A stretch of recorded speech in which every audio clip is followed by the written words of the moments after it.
ਅੱਜ ਮੀਟਿੰਗ ਹੈ ਵਿਧਾਇਕਾਂ ਦੇ ਨਾਲ ਕੈਪਟਨ ਅਮਰਿੰਦਰ ਸਿੰਘ ਦੀ ਵਰਚੁਅਲ ਮੀਟਿੰਗ ਹੈ।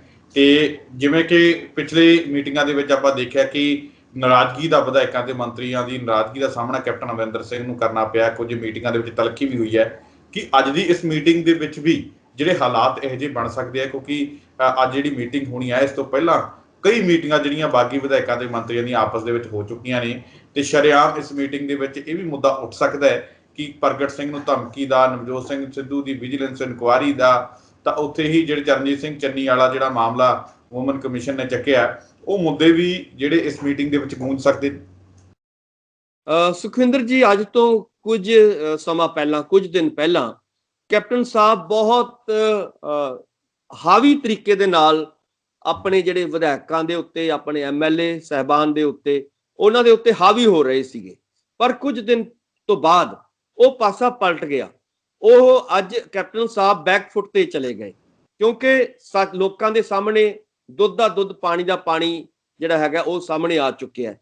ਔਰ ਨਵਜੋਤ ਸਿੰਘ ਸਿੱਧੂ ਹੋਰਾਂ ਨੇ ਆਪਣੀ ਜੋ ਸਫਾਈ ਦਿੱਤੀ ਹੈ ਕਿ ਮੈਂ ਨਾ ਤਾਂ ਕੋਈ ਅਹੁਦਾ ਚਾਹੁੰਦਾ, ਨਾ ਮੈਂ ਕੋਈ ਉਪ ਮੁੱਖ ਮੰਤਰੀ ਬਣਨਾ ਚਾਹੁੰਦਾ, ਨਾ ਮੈਂ ਕੋਈ ਪੰਜਾਬ ਕਾਂਗਰਸ ਦਾ ਪ੍ਰਧਾਨ ਬਣਨਾ ਚਾਹੁੰਦਾ।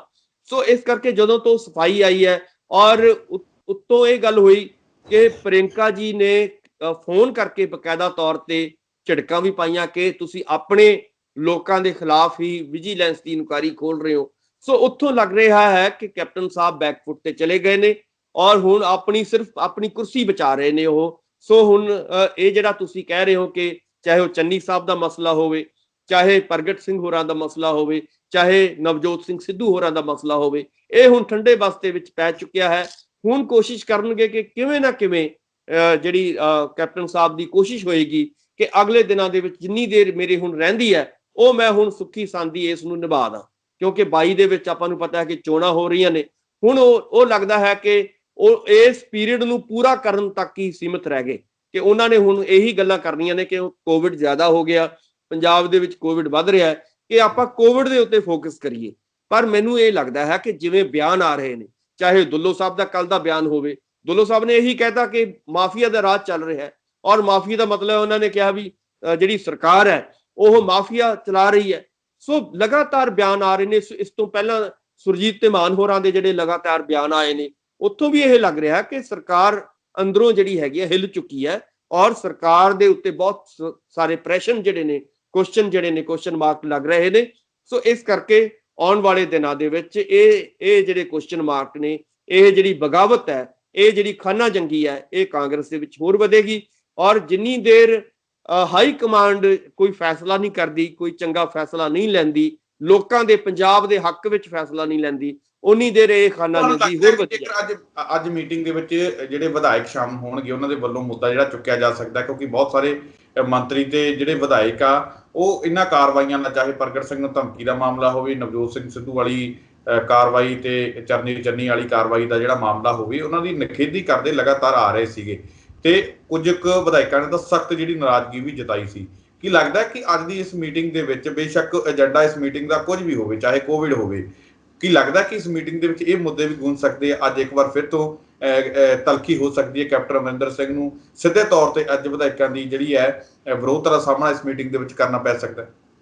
ਬਿਲਕੁਲ ਕਰਨਾ ਪਏਗਾ, ਔਰ ਅੱਜ ਵੀ ਕਰਨਾ ਪਏਗਾ। ਚਾਹੇ 2 ਵਾਲੀ ਮੀਟਿੰਗ ਹੈ ਜਿਹੜੀ 2 ਤਰੀਕ ਨੂੰ ਹੋਣੀ ਆ, ਉੱਥੇ ਵੀ ਉਹਨਾਂ ਨੂੰ ਵਿਰੋਧ ਦਾ ਸਾਹਮਣਾ ਕਰਨਾ ਪਏਗਾ। ਜਿੱਥੇ ਵੀ ਹੁਣ ਅਗਲੇ ਦਿਨਾਂ ਦੇ ਵਿੱਚ ਕੈਪਟਨ ਸਾਹਿਬ ਮੀਟਿੰਗਾਂ ਕਰਨਗੇ ਜਾਂ ਉੱਦਾਂ ਮਿਲਣਗੇ, ਤਾਂ ਇਹ ਵਿਰੋਧ ਦਾ ਸਾਹਮਣਾ ਕਰਨਾ ਹੀ ਪਏਗਾ। ਮੈਂ ਇਹੀ ਗੱਲ ਕਹਿ ਰਿਹਾ ਕਿ ਲਗਾਤਾਰ, ਕਿਉਂਕਿ ਪਿਛਲੇ ਦਿਨਾਂ ਦੇ ਵਿੱਚ ਆਪਾਂ ਨੂੰ ਪਤਾ ਹੈ ਕਿ ਕੈਪਟਨ ਸਾਹਿਬ ਦੀ ਜਿਹੜੀ ਪਕੜ ਹੈ ਕਾਂਗਰਸ ਦੇ ਉੱਤੇ, ਖਾਸ ਤੌਰ ਤੇ ਪੰਜਾਬ ਦੀ ਕਾਂਗਰਸ ਦੇ ਉੱਤੇ, ਉਹ ਢਿੱਲੀ ਪੈ ਚੁੱਕੀ ਹੈ। ਉਹਦਾ ਵੱਡਾ ਕਾਰਨ ਇਹ ਹੈ ਕਿ ਇੱਕ ਤਾਂ ਉਹ 4.5 ਸਾਲ ਉਸ ਕਿਸਮ ਦੇ ਨਾਲ ਨਹੀਂ ਵਿਚਰੇ ਜਿਵੇਂ ਉਹ 2002 ਔਰ 2007 ਵਾਲੀ ਪਾਰੀ ਦੇ ਵਿੱਚ ਵਿਚਰ ਰਹੇ ਸੀਗੇ। ਉਸ ਕਿਸਮ ਦੀ ਉਹਨਾਂ ਦੀ ਪਕੜ ਜਿਹੜੀ ਹੈਗੀ ਅੱਜ ਨਹੀਂ ਰਹੀ ਪਾਰਟੀ ਦੇ ਉੱਤੇ, ਜਿਵੇਂ ਪਹਿਲਾਂ ਪੁਰਾਣੀ ਪਕੜ ਸੀਗੀ। ਸੋ ਉਹਦਾ ਨਤੀਜਾ ਇਹ ਹੋ ਰਿਹਾ ਕਿ ਅੱਜ ਹਰ ਤਰ੍ਹਾਂ ਦਾ ਜਿਹੜਾ ਵਿਧਾਇਕ ਹੈ, ਹਰ ਤਰ੍ਹਾਂ ਦਾ ਜਿਹੜਾ ਇਹਨਾਂ ਦਾ ਲੀਡਰ ਸਾਹਿਬਾਨ ਹੈ, ਉਹ ਕੋਈ ਨਾ ਕੋਈ ਆਪਣਾ ਮੁੱਦਾ ਲੈ ਕੇ ਲਗਾਤਾਰ ਉਹ ਆਪਣੀ ਬੋਲੀ ਬੋਲ ਰਿਹਾ। ਸੋ ਇਸ ਕਰਕੇ ਵਿਰੋਧ ਜਿਹੜਾ ਹੈਗਾ ਪਿਛਲੇ ਕਈ 4.5 ਸਾਲਾਂ ਦਾ, ਕਈ ਸਾਲਾਂ ਦਾ ਜਿਹੜਾ ਇਕੱਠਾ ਹੋਇਆ, ਹੁਣ ਉਹ ਹੌਲੀ ਹੌਲੀ ਉਹ ਬਾਹਰ ਆ ਰਿਹਾ। ਔਰ ਕਿਉਂਕਿ ਹੁਣ ਬਹੁਤ ਥੋੜਾ ਸਮਾਂ ਰਹਿ ਗਿਆ ਚੋਣਾਂ ਦੇ ਵਿੱਚ, ਕਿਉਂਕਿ ਹੁਣ ਅਗਲੇ ਦਿਨਾਂ ਦੇ ਵਿੱਚ ਚੋਣਾਂ ਹੋ ਰਹੀਆਂ ਨੇ। ਸੋ ਇਹ ਵਿਰੋਧ ਹੋਰ ਉੱਭਰੇਗਾ, ਹੋਰ ਜਿਹੜੇ ਵਿਧਾਇਕ ਨੇ ਹੋਰ ਰੌਲਾ ਪਾਉਣਗੇ, ਹੋਰ ਵੀ ਜਿਹੜਾ ਹੈਗਾ ਕੈਪਟਨ ਸਾਹਿਬ ਨੂੰ ਇਹਨਾਂ ਵਿਰੋਧਾਂ ਦਾ ਸਾਹਮਣਾ ਕਰਨਾ ਹੀ ਪਏਗਾ। ਔਰ ਜਿਹੜੀ ਵੀ ਮੀਟਿੰਗ ਹੋਏਗੀ, ਚਾਹੇ ਅੱਜ ਵਾਲੀ ਹੈ, ਚਾਹੇ 2 ਵਾਲੀ ਹੈ, ਚਾਹੇ ਆਉਣ ਵਾਲੇ ਦਿਨਾਂ ਦੇ ਵਿੱਚ ਹੋਰ ਮੀਟਿੰਗਾਂ ਹੋਣਗੀਆਂ, ਉਹਨਾਂ ਮੀਟਿੰਗਾਂ ਦੇ ਵਿੱਚ ਇਹ ਵਿਰੋਧ ਜਿਹੜਾ ਹੈਗਾ ਲਗਾਤਾਰ ਵੱਧਦਾ ਜਾਏਗਾ। ਔਰ ਲੋਕ ਜਿਹੜੇ ਨੇ ਕਾਂਗਰਸ ਤੋਂ ਦੇ ਵਿੱਚੋਂ ਜਿਹੜਾ ਹੈਗਾ ਖਾਸ ਤੌਰ ਤੇ ਕੈਪਟਨ ਸਾਹਿਬ ਦੇ ਪਾਲੇ ਚੋਂ ਟੁੱਟ ਕੇ ਵਿਰੋਧੀ ਪਾਲੇ ਦੇ ਵਿੱਚ ਜਾਣਗੇ, ਜਾਂ ਵਿਰੋਧੀ ਪਾਰਟੀਆਂ 'ਚ ਵੀ ਜਾ ਸਕਦੇ ਨੇ, ਐਸੀ ਗੱਲ ਨਹੀਂ ਹੈ। ਪਿਛਲੇ ਦਿਨਾਂ ਦੇ ਵਿੱਚ ਕਾਫੀ ਲੋਕ ਟੁੱਟੇ ਵੀ ਨੇ, ਪੁਰਾਣੇ ਐਮਐਲਏ, ਸਾਬਕਾ ਐਮਐਲਏ, ਆਪਾਂ ਨੂੰ ਪਤਾ ਹੈ ਕਿ ਅਬੋਹਰ ਏਰੀਏ ਦੇ ਕਈ ਲੋਕ ਜਿਹੜੇ ਨੇ ਉਹ ਅਕਾਲੀ ਦਲ ਦੇ ਵਿੱਚ ਸ਼ਾਮਲ ਹੋਏ ਨੇ। ਸੋ ਉਹ ਆਉਣ ਵਾਲੇ ਦਿਨਾਂ ਦੇ ਵਿੱਚ ਵੀ ਸੰਭਾਵਨਾਵਾਂ ਹੈਗੀਆਂ ਨੇ ਕਿ ਕਾਂਗਰਸ ਦੇ ਵਿੱਚੋਂ ਵੱਡੇ ਜਿਹੜੇ ਲੀਡਰ ਨੇ ਉਹ ਵੱਖ-ਵੱਖ ਪਾਰਟੀਆਂ ਦੇ ਵਿੱਚ ਬਿਖਰ ਜਾਣ। ਔਰ ਸਵਾਲ ਜਿਹੜੇ ਫੇਰ ਮੈਂ ਹੀ ਕਹਾਂਗਾ ਕਿ ਨਵਜੋਤ ਸਿੰਘ ਸਿੱਧੂ ਦੇ ਹੋਣ, ਚਾਹੇ ਪ੍ਰਗਟ ਸਿੰਘ ਹੋਰਾਂ ਦੇ ਹੋਣ, ਚਾਹੇ ਪ੍ਰਤਾਪ ਸਿੰਘ ਬਾਜਵਾ ਦੇ ਹੋਣ, ਚਾਹੇ ਦੁੱਲੋ ਸਾਹਿਬ ਦੇ ਹੋਣ, ਇਹ ਵਿਰੋਧ ਲਗਾਤਾਰ ਜਿਹੜੇ ਆਉਣ ਵਾਲੇ ਦਿਨਾਂ ਦੇ ਵਿੱਚ ਹੁਣ 22 ਤੱਕ ਇਹ ਗੂੰਜਦੇ ਰਹਿਣਗੇ। 22 ਤੱਕ ਇਦਾਂ ਹੀ 22 ਦੀਆਂ ਚੋਣਾਂ ਤੱਕ ਖਾਸ ਤੌਰ ਤੇ ਇਹ ਇਦਾਂ ਹੀ ਚੱਲੇਗਾ, ਇਹ ਵਿਰੋਧ ਜਾਰੀ ਰਹੇਗਾ। ਸੁਖਵਿੰਦਰ ਜੀ, ਡਾਕਟਰ ਸਾਹਿਬ, ਇੱਕ ਗੱਲ ਤਾਂ ਤੈਅ ਹੈ ਕਿ ਬੇਸ਼ੱਕ ਜਿੰਨਾ ਮਰਜ਼ੀ ਵਿਰੋਧਤਾ ਦਾ ਸਾਹਮਣਾ ਕੈਪਟਨ ਅਮਰਿੰਦਰ ਸਿੰਘ ਨੂੰ ਕਰਨਾ ਪੈ ਰਿਹਾ ਹੋਵੇ, ਪਰ ਐਡੀ ਛੇਤੀ ਕੈਪਟਨ ਅਮਰਿੰਦਰ ਸਿੰਘ ਵੀ ਪਿੱਛੇ ਹਟਣ ਵਾਲੇ ਨਹੀਂ।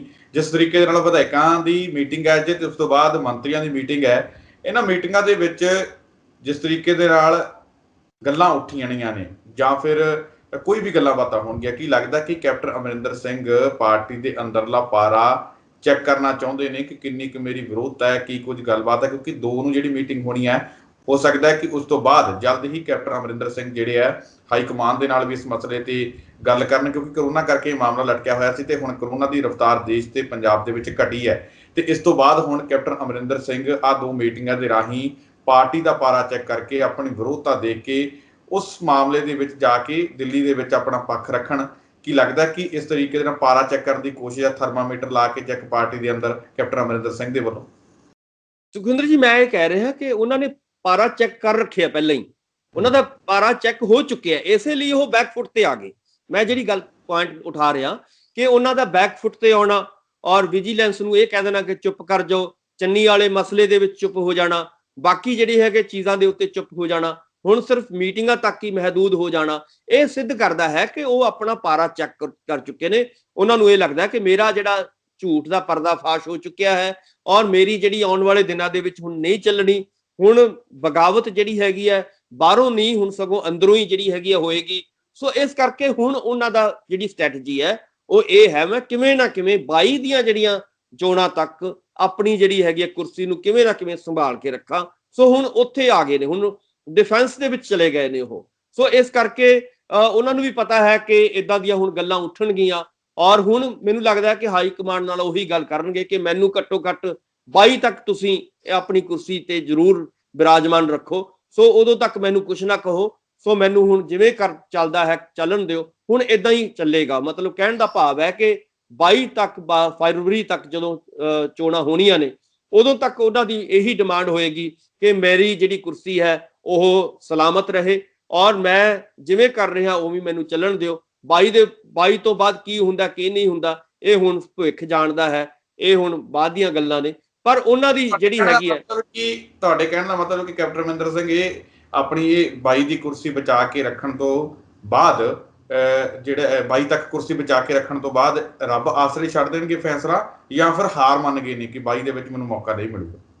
ਨਹੀਂ, ਹੁਣ ਦੇਖੋ, ਹੁਣ ਉਹਨਾਂ ਨੂੰ ਕਲੀਅਰ ਹੋ ਗਿਆ ਇਸ ਵੇਲੇ ਉਹਨਾਂ ਨੂੰ ਕੈਪਟਨ ਅਮਰਿੰਦਰ ਸਿੰਘ ਹੈ ਨਹੀਂ ਹਾਰ ਦੇਖੋ ਪਤਾ ਕੀ ਹੁੰਦਾ, ਜਦੋਂ ਤੁਹਾਡੇ ਕੋਲੇ ਸੱਤਾ ਹੀ ਨਹੀਂ ਹੈ, ਤੁਹਾਡੇ ਕੋਲੇ ਸਾਥੀ ਨਹੀਂ ਆ ਰਹੇ, ਹਾਰ ਤੁਹਾਨੂੰ ਤਾਕਤ ਕਿੱਥੋਂ ਮਿਲਣੀ ਹੈ?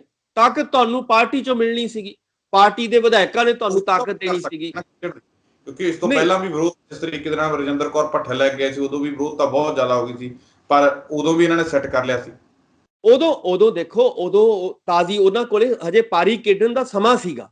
ਹੁਣ ਉਹ ਕੀ ਹੈ ਕਿ ਹੁਣ ਉਹ ਇੱਕ ਪਾਸੇ ਪਿਛਲੇ ਵਾਰੀ ਇਹ ਕਹਿ ਚੁੱਕੇ ਨੇ ਮੇਰੀ ਇਹ ਲਾਸਟ ਪਾਰੀ ਹੋਏਗੀ। ਤੁਹਾਨੂੰ ਵੀ ਯਾਦ ਹੋਏਗਾ ਉਹਨਾਂ ਨੇ ਬਾਰ-ਬਾਰ ਇਹ ਗੱਲ ਜਿਹੜੀ ਸੀ ਦੁਹਰਾਈ ਸੀ ਕਿ ਮੇਰੀ ਤਾਂ ਇਹ ਲਾਸਟ ਪਾਰੀ ਹੈ, ਇਸ ਕਰਕੇ ਮੈਂ ਅਗਲੀ ਪਾਰੀ ਨਹੀਂ ਖੇਡਾਂਗਾ। ਸੋ ਹੁਣ ਜਦੋਂ ਉਹਨਾਂ ਨੂੰ ਲੱਗਦਾ ਕਿ ਉਸ ਵੇਲੇ ਗੱਲ ਹੋਰ ਸੀਗੀ, ਉਸ ਵੇਲੇ ਤਾਂ ਉਹ ਪਾਰੀ ਖੇਡਣਾ ਚਾਹੁੰਦੇ ਸੀਗੇ, ਹੁਣ ਤਾਂ ਉਹਨਾਂ ਨੂੰ ਰੂੰਗੇ 'ਚ ਪਾਰੀ ਮਿਲ ਰਹੀ ਸੀਗੀ। ਹੁਣ ਤਾਂ ਉਹਨਾਂ ਨੂੰ ਆਪਾਂ ਕਹਿ ਸਕਦੇ ਹਾਂ ਕਿ ਥਾਲੀ ਦੇ ਵਿੱਚ ਲੱਡੂ ਬਣਿਆ ਬਣਾਇਆ ਮਿਲ ਰਿਹਾ ਸੀਗਾ। ਹੁਣ ਉਹ ਖਾਣ ਦੀ ਉਹਨਾਂ ਦੀ ਇੱਛਾ ਸੀਗੀ, ਪਰ ਹੁਣ ਇਸ ਵੇਲੇ ਜਦੋਂ ਉਹਨਾਂ ਨੂੰ ਪਤਾ ਲੱਗ ਗਿਆ ਕਿ ਮੇਰੀ ਹੁਣ ਦਾਲ ਨਹੀਂ ਗਲਣੀ, ਹੁਣ ਮੈਂ ਅਗਲੀ ਪਾਰੀ ਜਿਹੜੇ ਹੈਗੇ ਨਹੀਂ ਖੇਡ ਸਕਦਾ, ਕਿਉਂਕਿ ਉੱਪਰੋਂ ਹੁਣ ਹੁਣ ਕੀ ਹੋ ਰਿਹਾ ਸੁਖਵਿੰਦਰ ਜੀ, ਉੱਪਰੋਂ ਸ਼ਰਾਬ। ਕਿਤੇ ਇਹ ਤਾਂ ਨਹੀਂ ਹੈ ਇਹ ਮੀਟਿੰਗਾਂ ਤੋਂ ਬਾਅਦ ਕੈਪਟਨ ਅਮਰਿੰਦਰ ਸਿੰਘ ਨਵੀਂ ਜੰਗ ਦਾ ਐਲਾਨ ਕਰਨ ਦੀ ਕੋਸ਼ਿਸ਼ ਦੇ ਵਿੱਚ ਹੋਣ? ਨਹੀਂ, ਹੁਣ ਦੇਖੋ, ਮੈਂ ਉਹੀ ਕਹਿਣਾ ਕਿ ਹੁਣ ਉਹ ਸਾਰਾ ਕੁਝ ਉਹਨਾਂ ਦਾ ਹੋ ਗਿਆ, ਨਿਬੜ ਲਿਆ ਕੰਮ। ਕੈਪਟਨ ਸਾਹਿਬ ਨੇ ਜਿੰਨੀ ਪੰਜਾਬ ਨੂੰ ਜੋ ਦੇਣਾ ਸੀਗਾ, ਜੋ ਪੰਜਾਬ ਤੋਂ ਲੈਣਾ ਸੀਗਾ, ਉਹ ਲੈਣ ਦੇਣ ਹੋ ਚੁੱਕਿਆ। ਹੁਣ ਤਾਂ ਸਿਰਫ ਉਹਨਾਂ ਨੇ ਆਪਣੀ ਪਾਰੀ ਪੂਰੀ ਕਰਨੀ ਹੈ ਕਿ ਕਿਵੇਂ ਨਾ ਕਿਵੇਂ ਢਿੱਚ ਘਟੂ ਕਰਕੇ ਮੈਂ ਦੇਖਾਂਗੇ। ਹਾਂ, ਹੁਣ ਉਹ 22 ਤੱਕ ਜਿਹੜੇ ਨੇ ਉਹ ਸ਼ਾਂਤੀ ਦੇ ਨਾਲ ਆਪਣਾ ਕਾਰਜ ਪੂਰਾ ਕਰਨਾ ਚਾਹੁੰਦੇ ਨੇ। ਸੋ ਹੁਣ ਅਗਲੀਆਂ ਗੱਲਾਂ ਉਹ ਬਹੁਤਾ ਮੈਨੂੰ ਨਹੀਂ ਲੱਗਦਾ ਕਿ ਅਗਲੀ ਪਾਰੀ ਖੇਡਣ ਬਾਰੇ ਕੋਈ ਇਦਾਂ ਦੀ ਕੋਈ ਸ਼ਤਰੰਜ ਜੀ ਚਾਲ ਚੱਲ ਕੇ ਕਾਮਯਾਬ ਹੋ ਜਾਣਗੇ, ਨਹੀਂ ਹੋਣਗੇ। ਹੁਣ ਉਹ ਸਮਾਂ ਗਿਆ, ਹੁਣ ਉਹ ਨਾ ਉਹ ਪੰਜਾਬ ਦੇ ਲੋਕ ਜਿਹੜੇ ਨੇ ਉਹਨਾਂ ਨੂੰ ਕਾਮਯਾਬ ਹੋਣਗੇ ਨਾ ਹੋਣਗੇ ਵੱਖਰੀ ਗੱਲ ਹੈ, ਪਰ ਸੋਚ ਤਾਂ ਹੈ ਨਾ। ਨਹੀਂ, ਹੁਣ ਦੇਖੋ, ਅੱਜ ਤੋਂ ਮਹੀਨਾ ਪਹਿਲਾਂ 2 ਮਹੀਨੇ ਪਹਿਲਾਂ ਬਹੁਤ ਵੱਡੀ ਸੋਚ ਸੀਗੀ। ਉਹ ਸੋਚਦੇ ਸੀ ਕਿ ਹੁਣ ਬਸ ਮੈਂ ਅਗਲੀ ਪਾਰੀ ਜਿਹੜੀ ਹੈਗੀ ਆ, ਮੇਰੇ ਥਾਲੀ ਦੇ ਵਿੱਚ ਲੱਡੂ ਪਿਆ, ਬਸ ਮੈਂ ਖਾਣੀ ਖਾਣਾ। ਸੋ ਹੁਣ ਆ ਜਿਹੜੇ ਪਿਛਲੇ 1.5-2 ਮਹੀਨਿਆਂ ਚੋਂ ਘਟਨਾਵਾਂ ਵਾਪਰੀਆਂ ਨੇ, ਉੱਥੋਂ ਉਹਨਾਂ ਨੇ ਬਹੁਤ ਕੁਝ ਸਿੱਖਿਆ ਹੈ ਔਰ ਬਹੁਤ ਕੁਝ ਉਹਨਾਂ ਨੂੰ ਨਵਾਂ ਪਤਾ ਲੱਗਿਆ, ਕਿਉਂਕਿ ਹਾਈ ਕਮਾਂਡ ਜਿਹੜੀ ਹੈਗੀ ਆ, ਜਿੰਨੀ ਦੇਰ ਹਾਈ ਕਮਾਂਡ ਤੁਹਾਡੇ ਨਾਲ ਨਹੀਂ ਹੈ, ਪੰਜਾਬ ਦੀ ਕਾਂਗਰਸ ਦੇ ਬਹੁਤੇ ਲੋਕ ਤੁਹਾਡੇ ਵਿਰੋਧ 'ਚ ਖੜੇ ਨੇ। ਸੋ ਉੱਥੋਂ ਤੁਸੀਂ ਕਿਵੇਂ ਇਹ ਫੈਸਲਾ ਕਰ ਲੋਗੇ ਕਿ ਮੈਂ ਅਗਲੀ ਪਾਰੀ ਵੀ ਖੇਡ ਲਾਵਾਂਗਾ, ਔਰ ਉਹ ਵੀ ਤੁਸੀਂ ਇੱਕ ਜਗ੍ਹਾ ਬੈਠ ਕੇ। ਪਿਛਲੇ ਵਾਰੀ ਕੈਪਟਨ ਸਾਹਿਬ ਲਗਾਤਾਰ ਪੰਜਾਬ ਦੇ ਵਿੱਚ ਵਿਚਰੇ ਸੀਗੇ, ਇਸੇ ਕਰਕੇ ਵਿਚਰੇ ਸੀਗੇ ਕਿ ਉਹਨਾਂ ਦੀ ਸੱਤਾ ਦੇ ਉੱਤੇ ਕੰਟਰੋਲ ਸੀਗਾ। ਪਰ ਇਸ ਵਾਰੀ ਨਾ ਤਾਂ ਸੱਤਾ ਦੇ ਉੱਤੇ ਕੰਟਰੋਲ ਰਿਹਾ, ਨਾ ਆਪਣੀ ਕਾਂਗਰਸ ਤੇ ਕੰਟਰੋਲ ਰਿਹਾ, ਨਾ ਉੱਪਰੋਂ ਹਾਈ ਕਮਾਂਡ ਦੇ ਕੰਟਰੋਲ ਹੈ। ਸੋ ਸਾਰੀਆਂ ਚੀਜ਼ਾਂ ਬਿਖਰ ਚੁੱਕੀਆਂ ਨੇ। ਸੋ ਇਸ ਕਰਕੇ ਤੁਸੀਂ ਦੇਖੋਗੇ ਕਿ ਹੁਣ ਜਿਹੜਾ ਹੈਗਾ, ਜੇ ਉਹ 22 ਤੱਕ ਵੀ ਬਚਾ ਲਣ, 22 ਤੱਕ ਵੀ ਆਪਣੀ ਪਾਰੀ ਬਚਾ ਲਣ, ਤਾਂ ਵੀ ਵੱਡੀ ਗੱਲ ਹੋਏਗੀ। ਹੋ ਸਕਦਾ ਹੈ ਕਿ ਕੋਈ ਇਦਾਂ ਦੀਆਂ ਘਟਨਾਵਾਂ ਵਾਪਰ ਜਾਣ, ਕਿਉਂਕਿ 6-7 ਮਹੀਨੇ ਸਿਆਸਤ ਦੇ ਵਿੱਚ ਬਹੁਤ ਹੁੰਦੇ ਨੇ। ਸੋ ਜੇ ਅਗਲੇ 6-7 ਮਹੀਨੇ ਨੇ, ਤਾਂ ਲਾਜ਼ਮੀ ਤੌਰ ਤੇ ਉਹਨਾਂ ਦੀ ਕੋਸ਼ਿਸ਼ ਇਸ ਵੇਲੇ ਇਹੀ ਹੈ ਕਿ ਮੈਂ ਕਿਵੇਂ ਨਾ ਕਿਵੇਂ 22 ਤੱਕ ਆਪਣੀ ਜਿਹੜੀ ਹੈਗੀ ਹੈ ਸਹੀ ਸਲਾਮਤ ਕੁਰਸੀ ਜਿਹੜੀ ਹੈਗੀ ਹੈ ਬਚਾ ਕੇ ਰੱਖਾਂ। ਸੋ ਅਗਲਾ ਜਿਹੜਾ ਹੈਗਾ, ਉਹਨਾਂ ਨੇ ਭਵਿੱਖ ਜਿਹੜਾ ਹੈਗਾ ਉਹ ਹਾਈ ਕਮਾਂਡ ਤੇ ਛੱਡ ਦੇਣਾ ਹੈ। ਸੋ ਮੈਨੂੰ ਲੱਗਦਾ ਹੈ ਕਿ ਇਹੀ ਕੈਪਟਨ ਸਾਹਿਬ ਦਾ ਆਉਣ ਵਾਲੇ ਦਿਨਾਂ ਦੇ ਵਿੱਚ ਭਵਿੱਖ ਹੋ ਸਕਦਾ ਹੈ। ਜੀ ਡਾਕਟਰ ਸਾਹਿਬ, ਤੁਸੀਂ ਸਾਡੇ ਇਸ ਪ੍ਰੋਗਰਾਮ ਦੇ ਵਿੱਚ ਜਿਹੜੇ, ਤੁਹਾਡਾ ਬਹੁਤ ਬਹੁਤ ਧੰਨਵਾਦ ਜੀ। ਮਿਹਰਬਾਨੀ, ਸ਼ੁਕਰੀਆ, ਧੰਨਵਾਦ।